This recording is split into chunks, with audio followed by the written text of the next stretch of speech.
today we'll have Yana and her dad, Stoyan, right?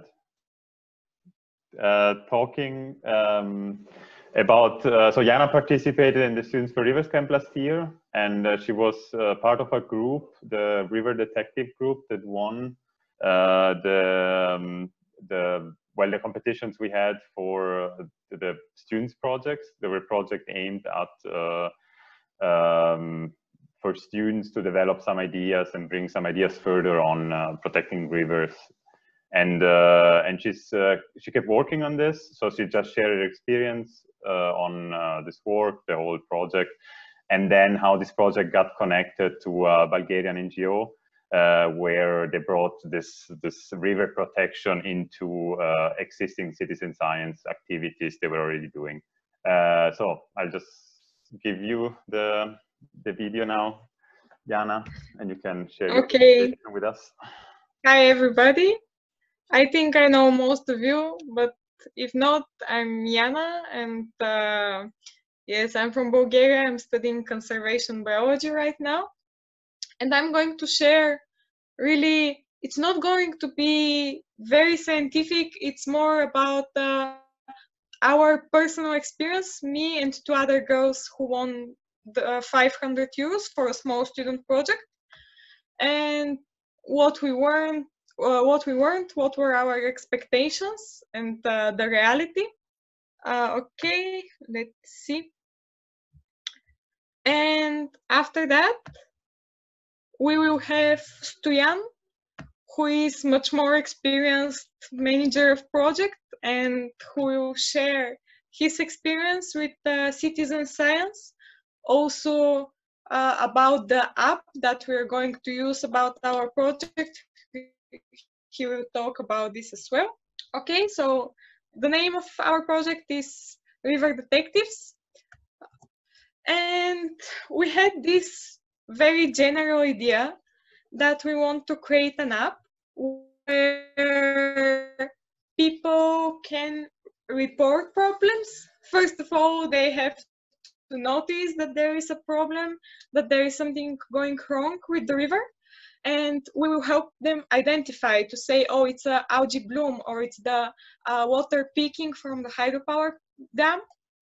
Then they would report it to the responsible authorities, because I've seen many cases of people sharing photos in Facebook. They've seen something illegal going on in a river or somewhere else, and they would share it in Facebook, and nothing happens because it's only the social media. It doesn't go to the right people. So we wanted to deal with, actually, okay, you've seen the problem, you have reported it, but is there something else you can do? And after all, we wanted to motivate people to be more active about rivers. Sorry, Yana, for a problems. sec. We were having troubles hearing you for a bit. Can you maybe repeat the last? Yes, where?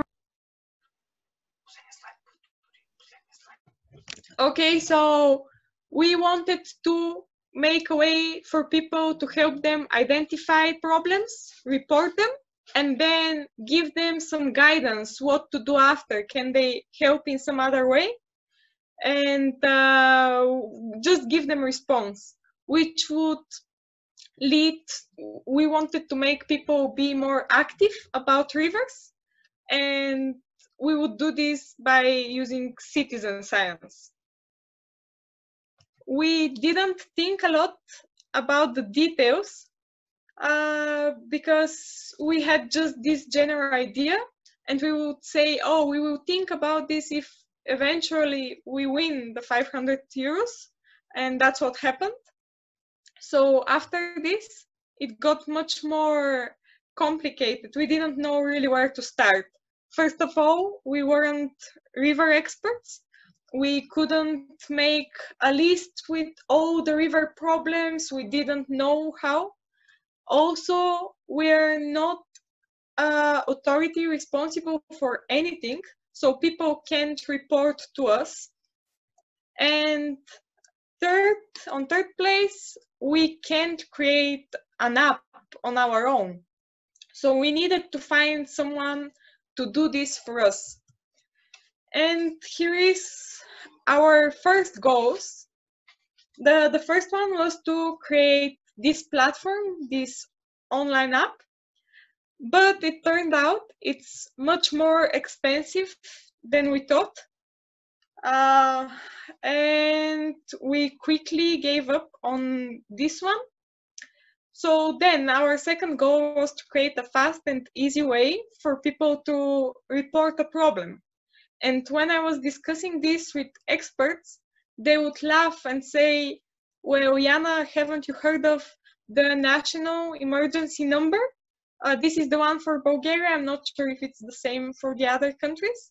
But yes, this is the fastest way to report something illegal happening in a river or somewhere else. It doesn't matter. So it wasn't a good goal to put in our project. And the third one was we really wrote this down to drive the authorities crazy. So we wanted when you report a problem that automatically there will be an email sent to the authorities like a signal. And if there is a problem in a river and 100 people see it and 100 people send a signal in the app, there would be many emails going to the authorities. So we would really annoy them and make them angry. And because of the Students for Rivers camp, we had this rainbow spirit. We wanted really to be very active, to do something about it. But I think we didn't think enough about this one.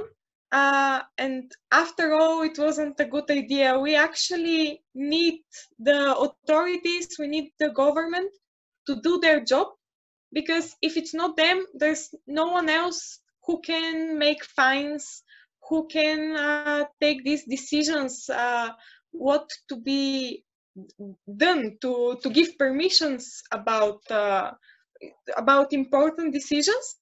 So we actually needed to do their job, but to do it right. And maybe it was better for us to find a way to make it easier for them, rather than trying to be some kind of rebels to annoy them.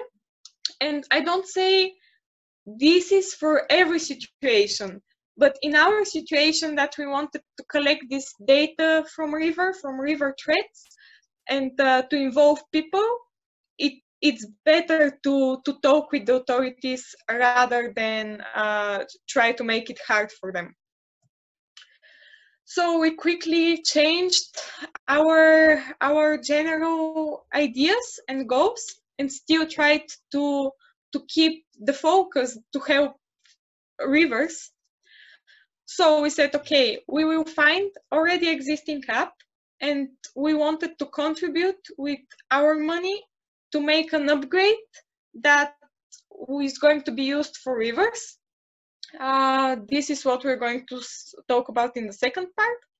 We wanted to create ready templates. So the other option, rather than calling the emergency number, is to write email to the Ministry of Environment and Waters. But this is very time consuming. You need to write long text. Many people don't know exactly what to say, what to write. So we wanted to make ready templates and this to be easy and fast for you to do. And in the end, to really talk to the authorities. This photo is actually from today. I went to see a river called Augusta, and there is the second largest hydropower dam in Bulgaria. And it's a very good example of how the local community and authorities monitor the river. So there is a constant flow in the river from the hydropower, It's even keeping the water slightly colder, and there are many trouts breeding there and huge fish.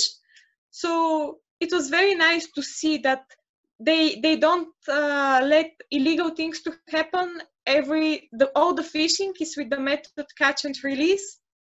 So my idea is that there are authorities like this, and we can help them. It's best if everybody work like this, and we want to make it easier for them.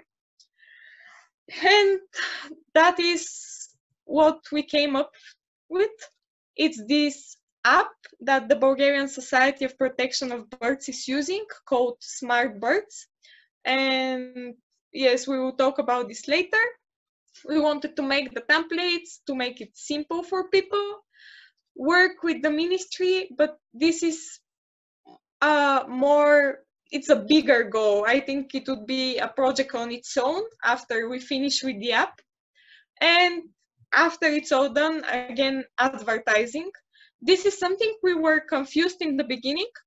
When we didn't know where to start from, we would say, okay, maybe let's try the social network. We know how to use Facebook and Instagram. We can start talking about our project, getting people involved, which again was a very bad idea because there is no point of involving people and getting this social attention if you don't have a very clear message.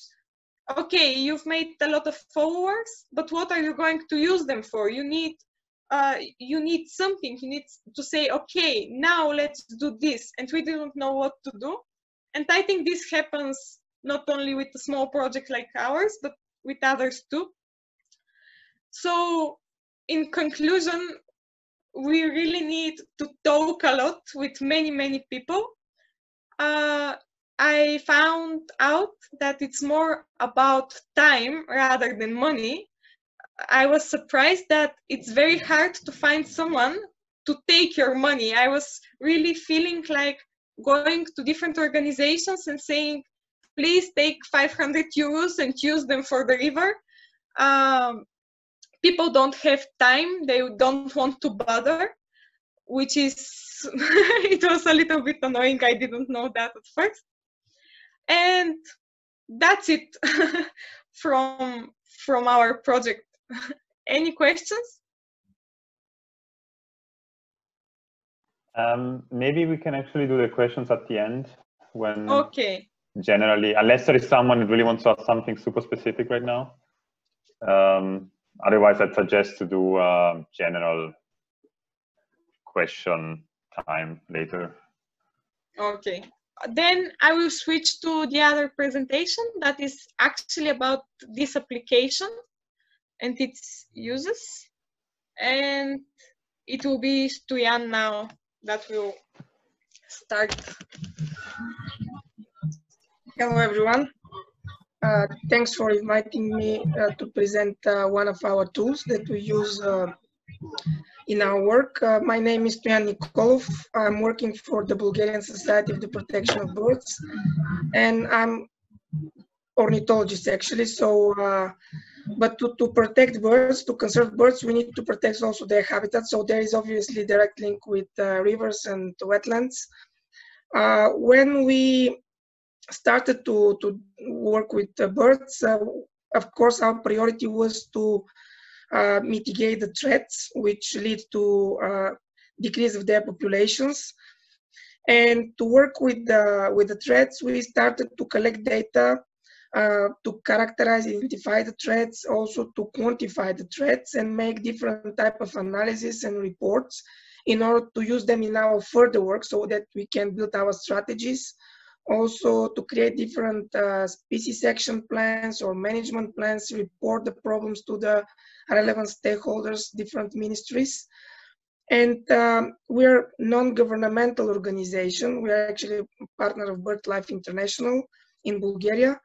We have about 500 members. Approximately 200 of them are very active, going on the field, collecting data, report to us. But some 10 years ago, we were receiving information in two different forms.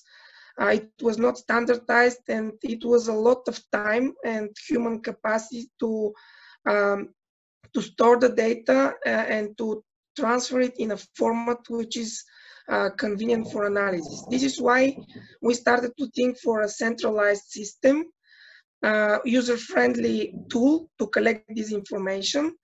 And we get to the idea of the smart birds, which is actually what I will talk about in the next minutes. It's about centralized data management. So you can use it via web platform, or you can download via application for your mobile phone.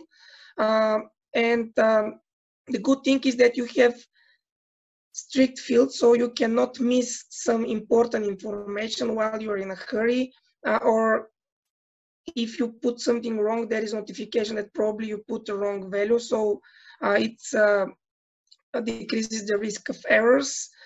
Also, it's easy to use in terms of different type of manipulations, in terms of analysis and so on, storing. And you can easily exchange the data that you have with different bodies.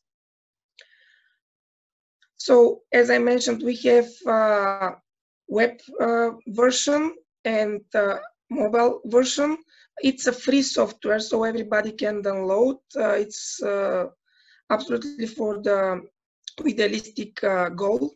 It's not with any commercial purpose. Everybody should register, create an account. Currently, there is about 1,500 accounts from many different countries. There is no limitation in the country. It's open source, it's free. Every user has the right to share the data with the owner or keep the data for him or herself. Actually, it's like electronic notebook, and it's really very useful. This is how the data entry form looks like, with different fields. So about the date, site, species, threats, and so on. This is a very simple example about how the data are visualized geographically. So there are many records per country. You can see this is a Zoom version, so for every region. In Sorry, Bulgaria, I think, are you showing another presentation? Because I think we cannot see it. Oh no. You're not seeing the slides right now. We're seeing the same, the last slide. What's next? Sorry for the inconvenience. No, it's okay. I just realized. There we go. Yeah. Do you see now the voucher? Yes. Thank you. Sorry. So this is the basic concept of the smart birds. It's via mobile application or website. These are the general characteristics that I went through. It's a free software and so on. This is the data entry form with a lot of fields. It's a check drop-down menu, so you can select from specific options within the data entry form. This is the map with the data collected so far. Sorry to interrupt. I think you're still on like the screen and you still have to start presenting because we're still on the first slide of the presentation. I don't know, probably it's a technical problem. Yeah, this looks better. Or on the 6th. Do you see it now? We're seeing the map now, yeah. Now we see the map. When I push the button for slide Yeah, try that one. show, there is a problem. Now, do you see the map? No? Yeah, this is. Now we're there. Now it's moved? Yeah. Yes. Okay. Perfect. Okay. Sorry for this. So the good thing is that the main fields for data collection are there. Good thing is that you can transfer the data in different other softwares. So you can use this for different type of analysis. There are some technical details about the specification of the hardware. So those who are interested to download and use can read this in more details. But the good thing is that it's not only about birds. Actually, we created platforms for the plants, for the insects, for reptiles and amphibians, also for mammals. And we have also some kind of indicator projects at community level, but now we are working on a specific platform for the threats, including wetlands and rivers. And when we heard about the project of Yana, we came to the point that there is no need to start from zero, as there is also a platform which is available. She and her colleagues can just upgrade this platform by creating the needed fields which are important for their work, for the rivers, for the threats in the rivers, and this will be very easy to create, will not require a lot of financial or human resources. And people can also, if you go to the river and you see a man shooting on birds or mammals, you can also report this. So it's really very integrated and complex tool for collecting threats. And it is available in different languages. The English version is available now. We're almost finished with Albanian and North Macedonian version. And by end of the year, there will be Arabic version, French version, so it will be available in many languages. This is how it looks on phone. So you actually have a map via Google Maps, and you can collect data around you, so you can choose from the map. And some statistics, so far we have over 1,200,000 records, 3,000 records on the threats, but the tool for the threats is recently new, started from a few months ago. This is why it's still low in numbers, but we hope that it will come out with very good results, which will be used for analysis. For instance, early next year, we plan to develop a roadmap for the illegal killing of birds in the Middle East, and this tool will be one of those to be presented as a very user-friendly tool to collect data in future on this problem by volunteers, by citizens. This is in very short. The problem is that, at least in our country, I think it's a common problem all over the Balkans.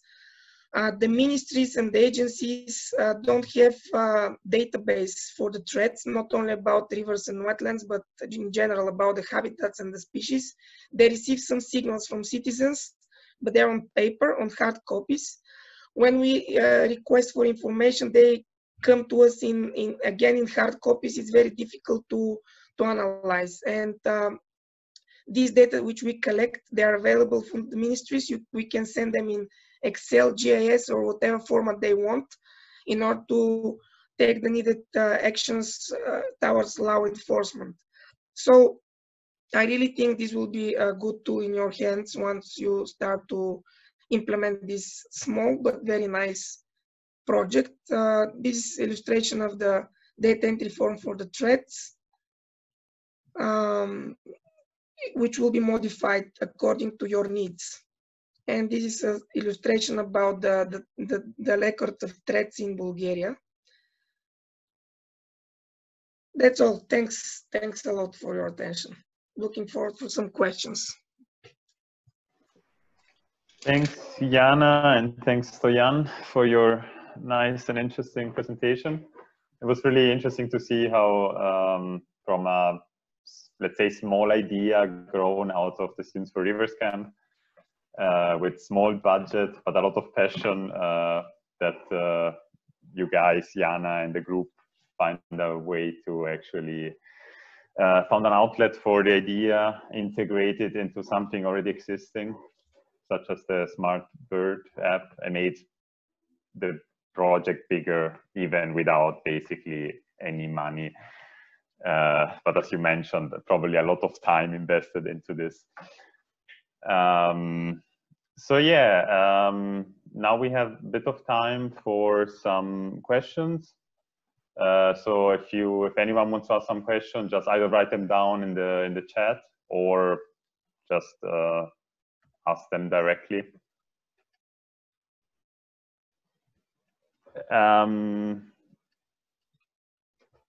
I'll start first asking, so the SmartBird app is available and can be used also in other countries, right? Yes. Yes, absolutely. Can be used from everywhere. Of course, if you use it from South America, not all the species in terms of the list are available, so this is something which we need to upgrade. But in terms of Europe, you can use it from everywhere in Europe. Now we're working for the Middle East and Africa as well. If you go to the website now, you can check the map and you can see that somebody entered data from South America for that he saw some bird species. You can really use it everywhere. Okay, that's great. And is there some kind of cross-checking? Does the user need to be an expert to be able to identify the right species, or can anyone use it and someone else checks if the species is actually correctly identified, or what's the process behind it? When you register, there is a field about your expertise, and based on this, there is a validators and also manager of the database. If there is some record which is somehow doubtful, it's double checked. So you may receive an email asking, did you really saw a polar bear in Central Park of Sofia, for instance? So there is double check for sure. Okay. Okay, interesting. So Jessica is asking, maybe you want to ask it yourself? I wanted to know, who are the main users of your app? Is it researchers or school groups, and how often do they continue using it, or is it mostly people that use it once and then, yeah? We started from birds, so still the majority of the users are birders, but now it expands in terms of different profiles of the users. So generally these are nature lovers, activists, people who are going outside of the towns and settlements in the nature during the weekend or vacations. So if they see something, even they can collect data on roadkill animals along their trip and report how many dead animals they see from Sofia to Varna, between two towns. So practically everybody can use it. We promote this very actively in different events that we held, and through the social media. And I think we have something like 30% increase only for the last year. And now it's a boom in Albania, because it started just with the lockdown situation, because people were sitting in their homes, so they observed the wildlife around their homes without going out. And it went very well, and I believe it will going even better in the next year or two. Okay. And then also, I have to check my question because I wrote it. Can you, once you enter the data into the app, can you edit it, or is it there permanently? Yes, you can edit it. If you enter the data, and if there is an error, you can correct the error, no problem. But before send to the database. If you send to the database, the only option to edit the data is through the web platform, not through the mobile phone. Okay. Through the mobile phone, you can edit your data before sending to the database. Okay. Also, you can take pictures. For instance, if you see a very rare fish or something like that illegally hunted, you can take a picture, or you can take a picture of illegal activities, pollution, poaching, or whatever. So, like an evidence. Okay. Okay, thank you.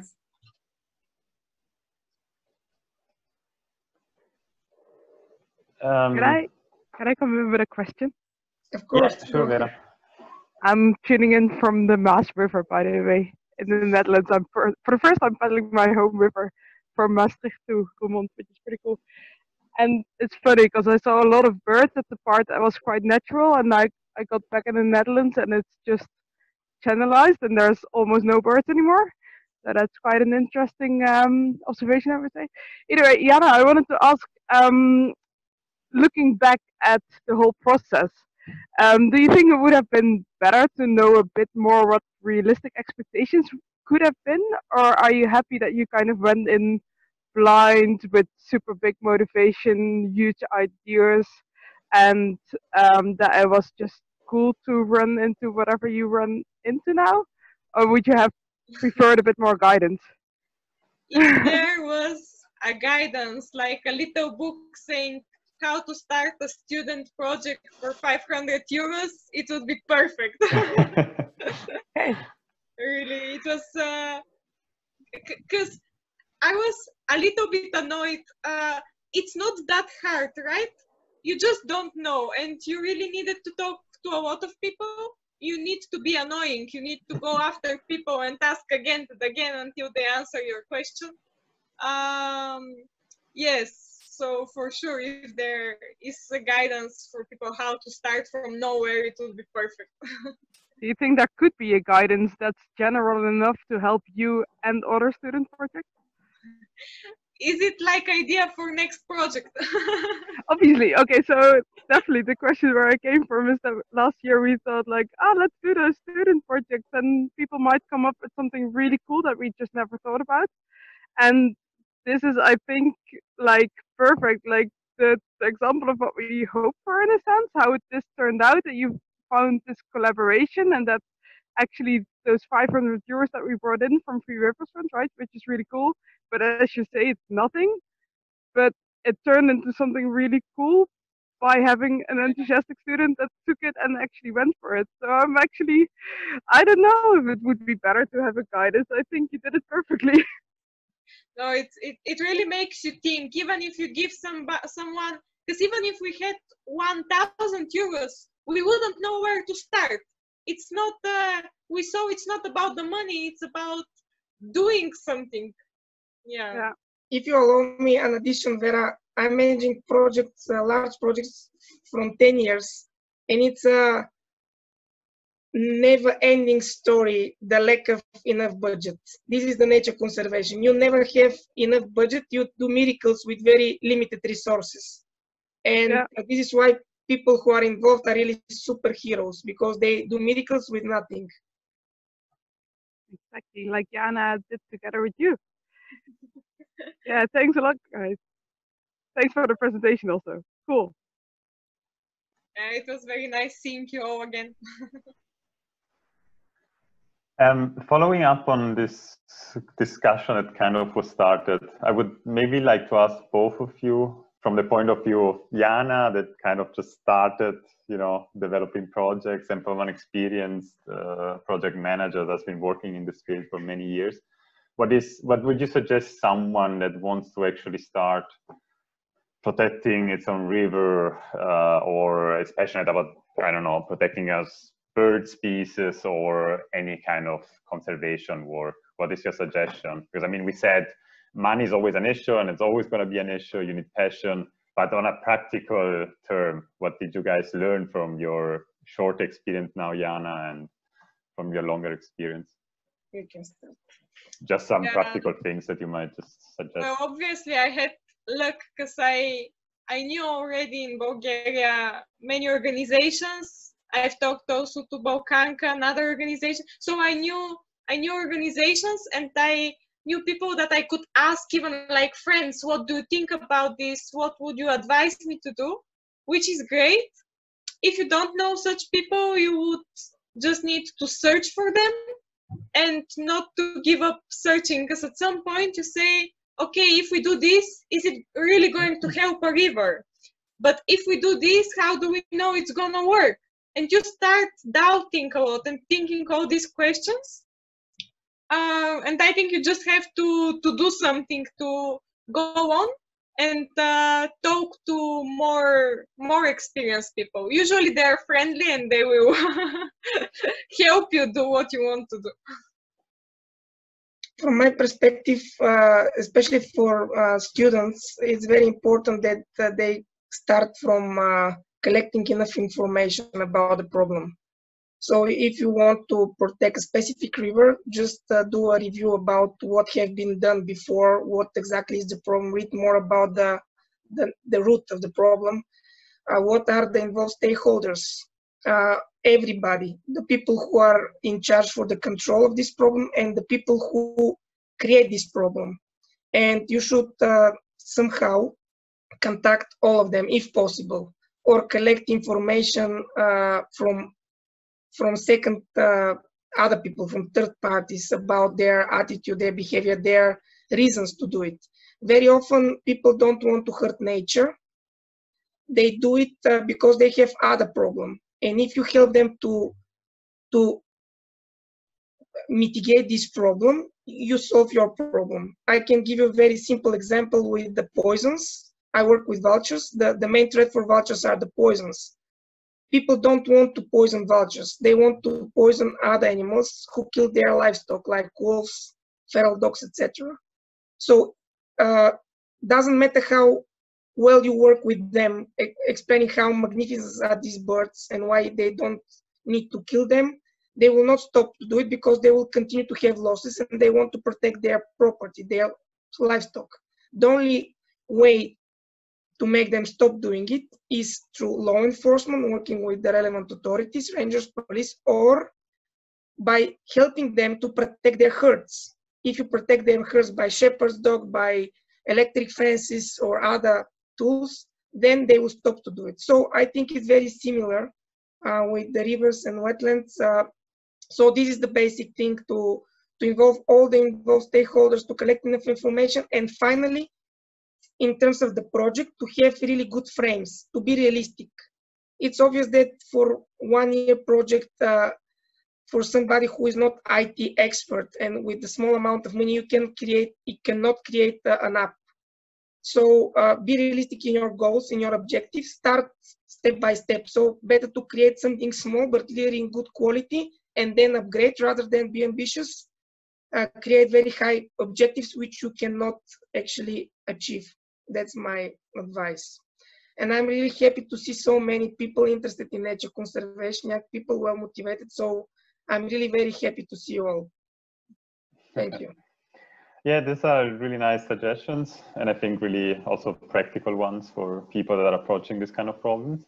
So one of our main mission as the River Collective is also to try to join and combine science with on-the-field activism. And one of the ways this could be done is, for example, through citizen science, which is often a way to involve people interested in nature, that can help collect data and then use this data to actually do some proper conservation work. What's your experience with this? Is this the data you've been collecting through the app? Has this already been able to actually get some results in terms of conservation? Or citizen science is very useful, but it's always additional data. So if you have something specific, some specific problem to dig into, the best way and the easiest way is to find the experts who go and do it investigate the problem very well for a short time. Citizen science give you some information in addition only. Some long-term programs in citizen science for many, many years, massive data entry with thousands of people inputting data can serve as a good tools. There are a lot of biomonitoring programs in Europe like this, including for birds.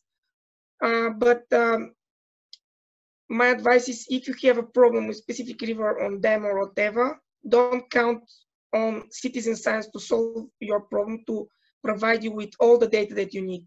Find experts, send these experts in the field to collect the main data, and then by citizen science you can collect additional data to help you with this.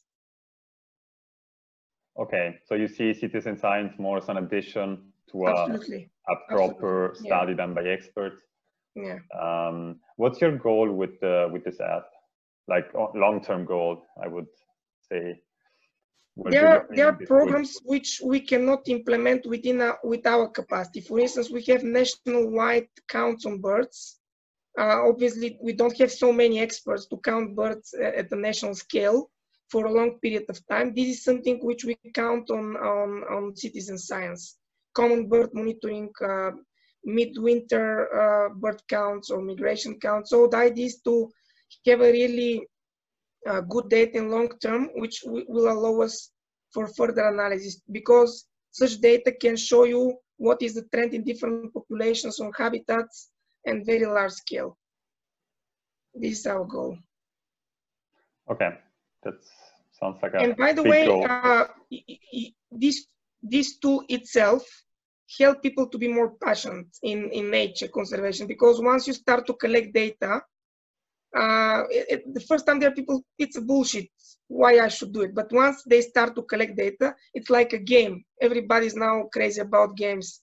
And they start to collect more and more data, observe more and more reptiles or more and more butterflies sent to you. So and they tell their friends, do you know how cool is this? Why you don't do it? And this is how it spreads. So instead of going out with a Go Pokemon app, now they can use yours.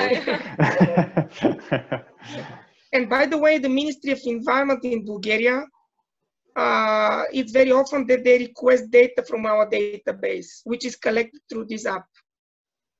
Now it's like a national database. And when, for instance, European Commission wants some revision about the status of the implementation of bird directive or habitat directive, they look for such databases, such monitoring databases, and they request from us, the ministry requests from us. So it's really now a powerful tool.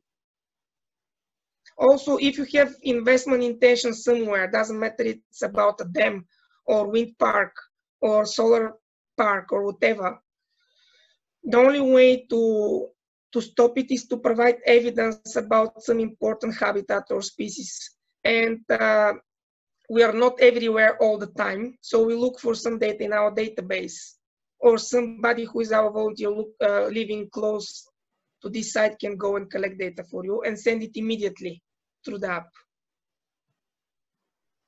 Okay. This is also an advantage. Okay. Did the ministry approach you to ask if this could be integrated into the national, one of those national databases to use, or did you have to lobby for it? Did the organization have to go and speak to the ministry and try to approach them to? We provide ministry with our data upon request. So at 4 years, I think there is a revision of the implementation of the directive. So they request this data and we provide to them. Okay, okay.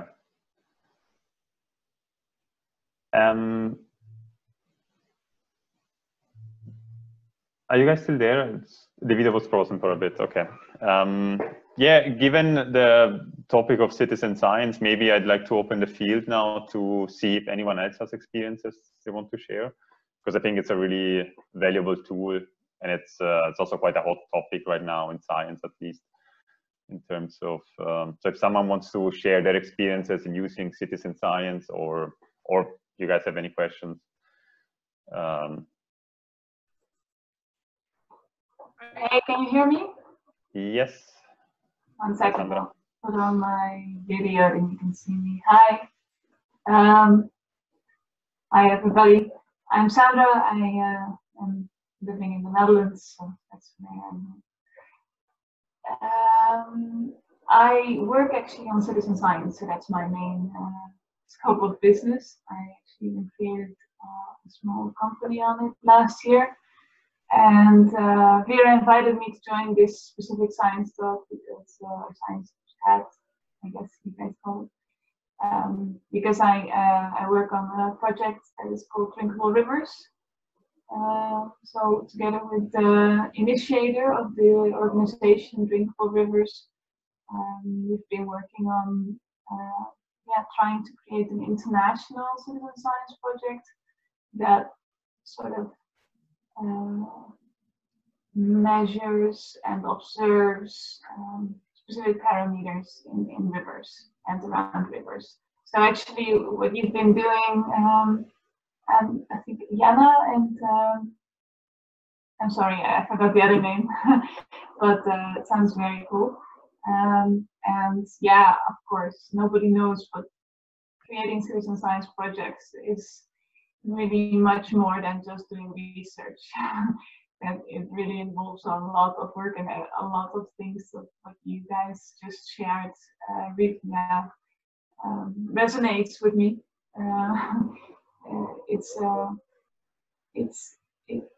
I think it's definitely the core truth that citizen science projects are not easily set up, that you also really have to have in mind what you want to achieve with it. So I actually really liked your introduction, explaining how you came up with this particular plan and not all the other setups. And that would be interesting actually in talking a bit more about it.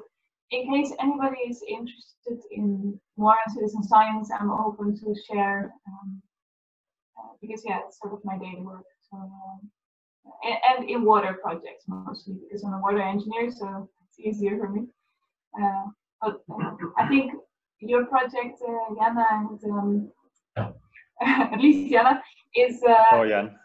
Stoyan, but it's not my project, it's Yana project. I'm just helping with, yeah.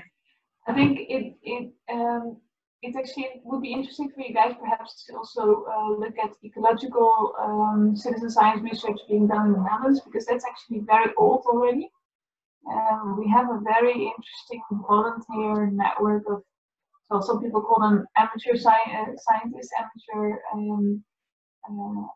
field experts, because they're really experts. These people are hobbyists, and they indeed take a lot of observational measurements, because those mostly are indeed for animals, for example, spotting the animals and noting it down. And we have several networks online where people do that. Sometimes just people do it once a year when they see something and they feel like it. But there are some people that do it daily or weekly. But that's really on the birds and the beautiful things. When you come to really water-related measurements like pH and EC, it becomes a bit more difficult to motivate people. So you really have to look into different groups of people. What was the name? What was the name? It's drinkable rivers. Drinkable. Drinkable. Oh, yeah. Okay. Maybe Sandra, you can write down the info if you have a homepage or something on the chat, so people. Yeah, can so I'll put down the homepage of Drinkable Rivers, and I'll also share my website. Then you guys can. Yeah, actually, on the 6th of July, we'll have Lian talking about the concept of drinkable rivers a bit, and maybe Sandra, you would actually join and also introduce the citizen science part a little bit afterwards, if you would be happy to. But yeah, for that citizen science project, that's a bit wider than only the citizen science. I think it's going to be cool to join this 6th of July, just promoting one of the new science briefly. But thanks for joining, Sandra. Of course, it's always nice to hear about other citizen science projects. So yeah, you wrote down your contact. So if anyone is interested, I think it's a really interesting and valuable project. So just check it out. Yeah, thanks. Unless there is some other open questions, we can keep chatting. Otherwise, I would thank you, Yana and Stoyan, for the nice introduction and explaining about your project and what you do, and this experiences you went through in this past year, Yana. And if you have any other questions, I think they'd be more than happy to answer if you contact them. And otherwise, I think the next science chat is going to be next week, right? Again on Monday next week, 6 p.m. And yeah, thanks everyone for joining.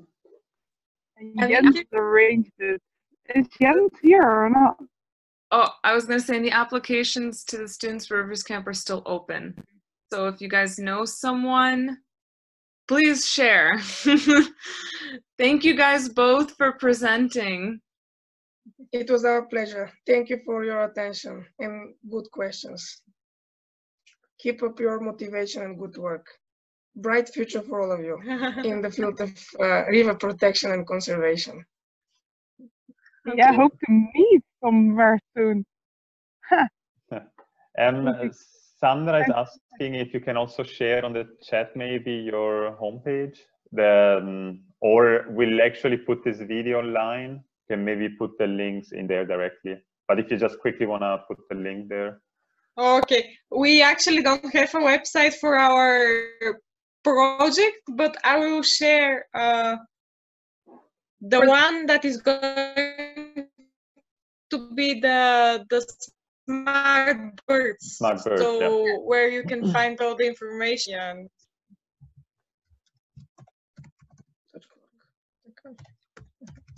Okay, yeah, it's this one. Thank you. Okay, thank Bye. you. Thank you. Bye. Bye.